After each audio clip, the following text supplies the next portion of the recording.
Present indefinite tense অর্থাৎ বর্তমান কালে বর্তমান সময়ে কোনো কাজ হচ্ছে এরকম বোঝালে এবং চিরন্তন সত্য এবং ডেইলি অ্যাক্টিভিটিস প্রতিদিন ব্যবহৃত হয় এমন জিনিসগুলো হচ্ছে present indefinite tense. Present indefinite tense গঠন করার নিয়ম হচ্ছে subject plus verb plus object. এত কিছু মনে রাখার দরকার নাই। স্বাভাবিকভাবে সাধারণত বর্তমানে কোনো কাজ করতে গেলে তখন প্রেজেন্ট ইনডিফিনিট টেন্স ব্যবহার করতেই হবে। যেমন আই ইট রাইস, আমি ভাত খাচ্ছি। আই ড্রাইভ এ কার, আমি গাড়ি চালাচ্ছি।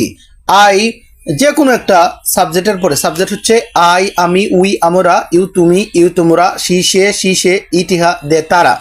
এই সাবজেক্টগুলোর পরে ভার্বের প্রেজেন্ট ফর্ম বসিয়ে দিলে এবং ভার্বের প্রেজেন্ট ফর্মের সাথে একটা অবজেক্ট নিয়ে আসলে সেন্টেন্সটা মেকিং হয়ে যাবে, একটা চমৎকার সেন্টেন্স তৈরি হয়ে যাবে।